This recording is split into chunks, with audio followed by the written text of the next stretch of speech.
21st of October, 1665, the year of the Black Death. She then glanced down at the marked trapdoor beneath her feet. A trickle of sweat raced down the bridge of her nose. Black hair whipped her face in a threatening breeze, wrapping itself around the thick rope. Rain attacked her face, soaking her black dress and forming a puddle beneath her tatty boots.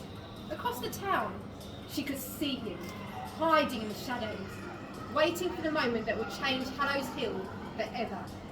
He couldn't even watch, the coward. Even though she repulsed him, he couldn't bear to face the consequences of his actions. A crow shrieked. A group of them were huddled on the town wall, shifting from foot to foot impatiently. 2 minutes to go. A gust of wind blew through the dark, narrow, cobbled streets, where rats scurried in the shadows. They were everywhere these days. The alehouse pub sign flapped and creaked as an empty tankard rolled into the gates of the new graveyard. She carved the incantations on the blank stone herself and hidden the key underneath for next time. The dim yellow oil lamp outside the weaver's cottage flickered, just as two horse-drawn carriages crossed each other under a stone archway. Heavy drops of rain hit the ground, splashing onto the worn cobblestones. 1 minute to go. The drums rumbled to life.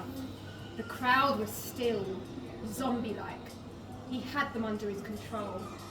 It was the main reason he became mayor, so that he could turn the village against her and force them to share his belief that she worshipped the devil and summoned evil spirits. One day, he would learn the truth. If being able to help people with powers made her a witch, then her confession was worth it, and that brought her here. Any second now, the church clock ticked.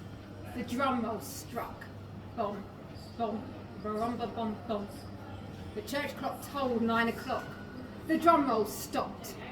Silence. She looked at him with a wounded glint in her eyes. The mayor. She pointed a finger at his shaded face and focused her mind on it and nothing else. She swallowed. Her eyes switched from brown to a blazing orange. A burning energy twisted deep inside her gut and ripped through her heart or into her arms. It felt different this time. Painful. Magic should only be used for good, not evil. But she had no choice. It drained her of everything she had left. Yasinius pestis! She screamed the word to inflict the plague. Lightning bolted from her finger. A bright jolt of it, and headed straight for his body.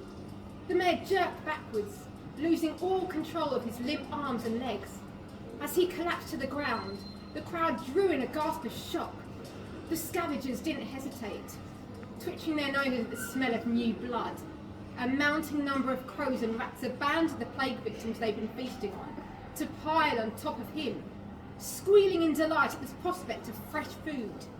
A few seconds later, the mayor's cries faded. She's used her sorcery to curse him with the plague! The executioner pulled the creaking lever. The trapdoor flew open. She plummeted sharply into darkness and smiled to herself. This is not the end. Over in the graveyard, a dormant stone sparked and shimmered with a row of burning light white lettering.